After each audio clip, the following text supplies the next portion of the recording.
அனைவருக்கும் வணக்கம். UG Tamil lesson. இன்னைக்கு நம்ம அழகு 4ல் இருக்கின்ற இணைய நூலகம் அப்படிங்கிறத தான் நம்ம இன்னைக்கு பார்க்க போகிறோம். ஏற்கனவே நம்ம என்னெல்லாம் பார்த்தோம் அப்படின்னா, மின் நூல்கள், அதாவது எலக்ட்ரானிக் புக்கு, அதை பற்றி பார்த்தோம். எலக்ட்ரானிக் லைப்ரரி, மின் நூலகங்களை பற்றி பார்த்தோம். இன்னைக்கு நம்ம தமிழ் இணைய கல்வி குழுமம் இதை பற்றி நம்ம பார்க்க போகிறோம். அடுத்ததான் என்னென்ன தலைப்புகள் இருக்கிறது அப்படின்னு பார்த்தீங்கன்னா இதில் மதுரை தமிழ் இலக்கிய மின் தொகுப்பு திட்டம் இருக்கின்றது, சென்னை நூலகம் இருக்கின்றது, தமிழ் மரபு அறக்கட்டளை இருக்கின்றது, ஓப்பன் ரீடிங் ரூம் இருக்கு. இந்த அடிப்படையில தான் நம்ம இந்த காணொலியில இவற்றையெல்லாம் நம்ம விரிவா பார்க்க போறோம். முதல்ல நம்ம தமிழ் இணைய கல்வி குழுமம் அப்படின்னா என்ன அப்படிங்கிறத பார்க்க போறோம். இந்த தமிழ் இணைய கல்வி குழுமத்தை பத்தி பார்க்கும்போது இதுல 4 தலைப்புகள்ல நம்ம பார்க்கலாம். இது எதுக்காக தோற்றுவித்தாங்க, இந்த தமிழ் இணைய கல்வி குழுமத்தினுடைய பெயர் எப்படி மாத்திருக்காங்க, இந்த மின் நூலகத்துல என்னென்ன நூல்கள்லாம் இருக்கு, இதனுடைய சிறப்பு கூறுகள் என்ன, இந்த 4 அடிப்படையில நம்ம இதை பார்க்கும்போது இது நமக்கு ரொம்ப தெளிவாக புரியும்.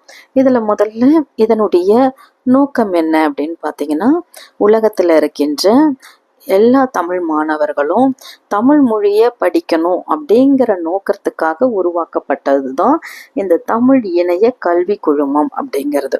இப்போ இதை முன்னாடி என்னவா இருந்தது அப்படின்னா, தமிழ் இணைய பல்கலைக்கழகம்னு இருந்தது. இந்த பேரை தான் இப்போ இந்த நிறுவனத்துக்கு தமிழ் இணைய கல்வி குழுமம் அப்படின்னு இதுக்கு பெயர் மாற்றம் கொடுக்கப்பட்டிருக்கு.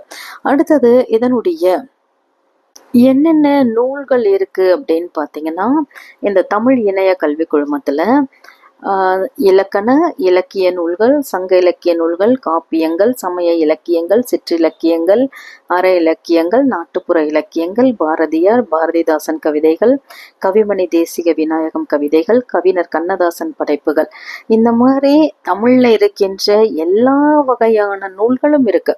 அதுல நான் உங்களுக்கு சிலவற்றை மட்டும்தான் சொல்லியிருக்கின்றேன், சரிங்களா? அடுத்தது இதனுடைய சிறப்பு கூறு என்ன அப்படின்னா, இலக்கண இலக்கிய நூல் இருக்கு இல்லையா, அது ஒரே நேரத்துல ஒன்றுக்கு மேற்பட்ட உரைகள் நமக்கு கிடைக்கும். இப்போ உரைகள் அப்படின்னா என்ன அப்படின்னா, இதுக்கு ஒரு உதாரணம் என்ன அப்படின்னா, நன்னூல் அப்படிங்கிற உரை நூல் இருக்கு இல்லைங்களா, இதுக்கு உரை எழுதினவர் அந்த நன்னூல் நூற்பாவை நமக்கு படிச்சோம்னா ஒண்ணுமே புரியாது. ஆனா அந்த நன்னூல் நூற்பாவை விளக்கி உரை எழுதியிருப்பாங்க இல்லைங்களா, அதுக்கு விளக்கம் எழுதியிருப்பாங்க. அதை எழுதினவர் யாருன்னு பார்த்தீங்கன்னா, மயிலைநாதர் அப்படிங்கிறவர் தான் மிக சிறந்த உரையா இருக்கும். இவர் மட்டும் மிக சிறந்த உரை இல்லை, இதே மாதிரி இதுக்கு பல பேரும் உரை எழுதியிருப்பாங்க. அவங்களுடைய உரையெல்லாம் கூட நம்மளால இந்த நூலகத்துல பார்க்க முடியும். இப்ப பாத்தீங்கன்னா, சங்கர நமச்சிவாயர் எழுதினது, ஆண்டி புலவர் எழுதினது, ஆறுமுக நாவலர், விசாக பெருமாள் ஐயர், இவங்க நான் 2-3 பேர் தான் சொல்லியிருக்கேன். ஆனா நீங்க ஒரு நூல் அப்படின்னு எடுத்துக்கிட்டீங்க அப்படின்னா, அந்த நூலுக்கான பல்வேறு ஆசிரியர்கள் எழுதின உரையும் நம்மளால இதுல பார்க்க முடியும். இதுதான் இந்த தமிழ் இணைய கல்வி குழுமத்தினுடைய சிறப்பாக இருக்கின்றது. அதே மாதிரி இதனுடைய சிறப்பு இன்னொன்று என்ன அப்படின்னா, அகராதியில தமிழ் சொல்லுக்கு இணையான ஆங்கில சொல்ல நம்மளால பார்க்க முடியும். அதே மாதிரி ஆங்கில சொல்லுக்கு இணையான தமிழ் சொல்லையும் நம்மளால இதுல தேடி பெற முடியும். அகராதின்னு சொல்லும் போது டிக்ஷனரி, நம்ம டிக்ஷனரியில போய் பார்ப்போம் இல்லைங்களா. இப்போ நம்ம எண்ணிம நூலகம் அப்படின்னு சொல்றோம். அப்படின்னா என்ன, டிஜிட்டல் லைப்ரரி. இப்போ இதுக்கான தமிழ் சொற்கள் என்ன, தமிழ் சொல்லுக்கு இணையான ஆங்கில சொல் என்ன, எல்லாத்தையுமே நம்ம இதுல தேடி கண்டுபிடிக்க முடியும். இதுக்காக மட்டும்தான் பயன்படுது அப்படின்னு சொல்ல முடியாது.